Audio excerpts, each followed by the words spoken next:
Afternoon, gardening friends. It's now Thursday at a little before 3 o'clock. I'm sorry I've got the air conditioner going on behind me, but that's because I'm a little bit closer to the air conditioner because I have a new lens. So if you'll forgive me, I'm going to be trying this out while I record things today, this and another lens. So let's get to the updates. Let's get started. So I've had to come off tripod. I'm not sure how focused this is going to be. This is a macro lens I'm actually playing with, but I wanted to show you what's going on with the pepper plants, as well as they've been doing. I have something eating the leaves. Yeah, we'll get back to that in a moment, but while I got the macro out, I might as well show you what one of these strawberry flowers looks like.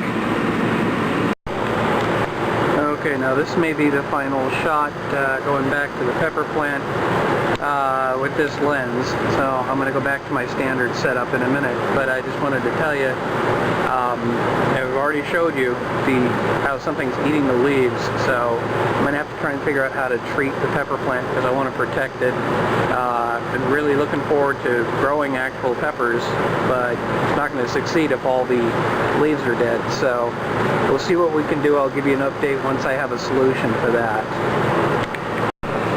Okay, now that we're back to the standard setup, let's talk tomatoes. This particular plant is the newest one. This is that heat-tolerant Somerset tomato, and it's got some flowers on it, so I'm encouraged by that. I don't actually see any little tiny fruits yet. Flowers haven't quite gotten to that point, but I'm looking forward to that. Meanwhile, I think it's about time to call it. I don't think the cucumber is going to get any further here. It's looking more dead than it did a few days ago. So I think I'm going to have to pull this and figure out what I'm going to plant in there. More strawberries or another variety of tomato. So we'll see. The strawberries next door were delicious. A little dry, but sweet. So I'm enjoying those. More flowers, but no fruit that I can see yet on the hard rock tomato. We do have actual fruit on the patio tomato, so that's got me happy. And we also have fruit on the yellow pear tomato, so more to make me happy. I like my tomatoes. I don't know how much I've covered this lately, but the pots where I have the bulbs planted, I've got the one flower popping up near the back of this one. It's kind of looking a little dried out, like it's kind of suffering, but I did notice, and it's really kind of hard to see from this view, but right down around here, in the second row, if you will, I actually have another bulb that looks like it's popping. That, or it's just a weed that managed to get in there, but I'd be really happy to see if that's another bulb. Most of the plants along the wall here are surviving. They kind of bounced back a little bit, but we've had some heat the last few days, which isn't helping. The watering program every 3 days seems to be working pretty well. But what's really bounced back is the daylilies. That has me happy. More flowers on the trumpet vine. And the plants growing in the bottom of that container have just exploded. The 4 o'clock in the pergola was blooming a few days ago. It's a 4 o'clock, it's not quite 3 yet, so you don't really see much. Maybe you can see a little bit of pink. Let me see if I can get closer. If you look really carefully, you might see a little pink bud sort of at the middle of the picture there. A couple of weeks ago, I was pretty happy to see the coleus start to develop in this pot. But just today I realized I got coleus in that pot. That takes us back to the petunias, which, they're looking a little bit wilty, but I gave them a good drink of water yesterday, so they should be doing pretty good. And I think that's it for today. So we'll wrap up here and see what we come up with by Saturday. Good afternoon, gardening friends. It's now Saturday at about 12:30, and I've got a couple of developments here in the garden. One that I covered on the last update a couple of days ago, and another one I just spotted today. So let's take a look. First of all, let's consider the pepper plants, which I mentioned at the beginning of the week. I was excited, or the end of the last episode, because I could see what kind of looked like flowers that were about to pop. But then a couple days ago I started noticing, actually probably noticed it before that, but in that last update I noticed that there were a bunch of little holes in the leaves, so something is eating the leaves. And then today I noticed, see if I can get that in frame. Wow, this is really silhouetted badly, sorry. But I noticed a leaf that had fallen off while I was watering, and so I'm kind of wondering if maybe the grasshoppers are getting in here and chopping off the leaves, which is not good. Treated the leaves with insecticidal soap. We'll see if that helps, but I got one other problem I noticed today. I'm not sure if this is going to come through at all, but hopefully you can see that this leaf right over here has a bunch of black dots on it. And at first I thought it was tomato hornworm, which I've dealt with before. It's been a little while since I've had to deal with it, but that's what I thought it might be.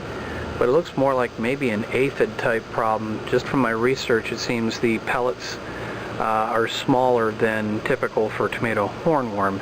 The real tricky part is trying to find the actual hornworm, because they camouflage really well against the rest of the foliage on the plant. So I'm going to have to search around, see if I can find any evidence of the actual worms. If not, it's probably an aphid type problem. Another thing that's probably exacerbating the issue here is the heat. The last few days it's been really hot, well, hot and humid, and the plants just don't seem to like it that much when it gets that hot and humid.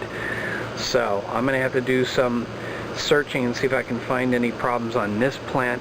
The other tomatoes seem to be holding up fairly well, although the leaves are curling quite a bit. On the yellow pear tomato, the curling is actually kind of normal, it seems.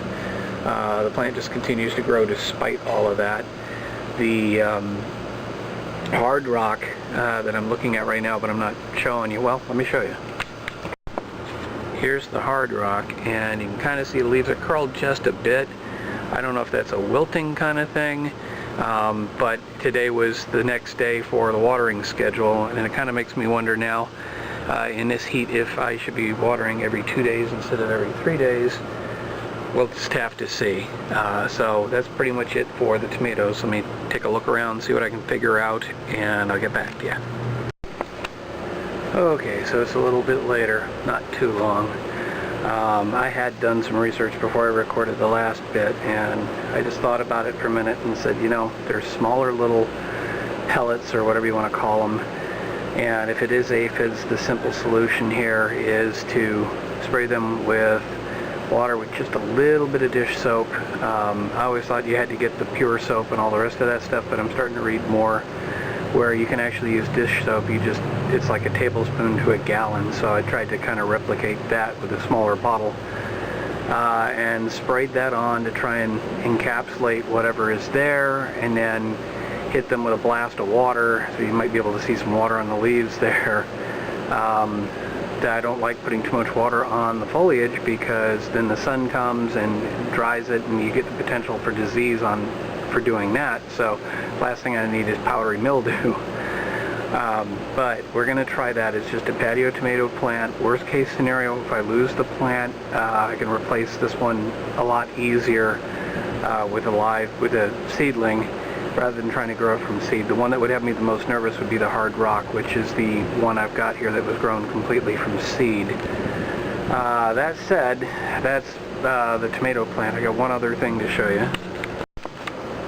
Believe it or not, this is the strawberry plant that I showed you in the last update only a couple of days ago, and it was doing wonderfully, and I've enjoyed some strawberries off of this. This is more evidence towards the idea that maybe every third day or 3 days, whatever, every 3 days is not often enough.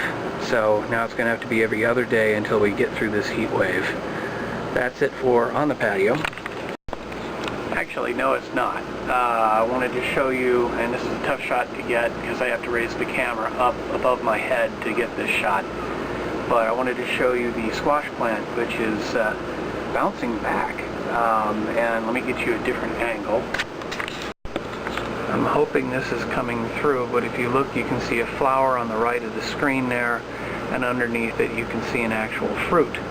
I've got a few flowers on the plant right now, which says to me that it's actually kind of bouncing back. I can see more flowers. If you look at that one big one, you look to the left of that, you can see a couple of flowers about to come up.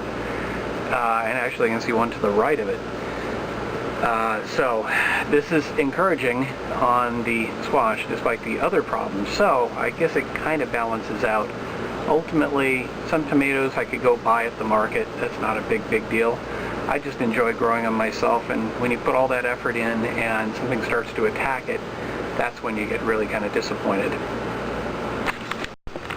And that all takes us out to the petunias, and as you look at it you can see I've had to deadhead quite a bit off of it, and again I think that's the heat that we've had lately.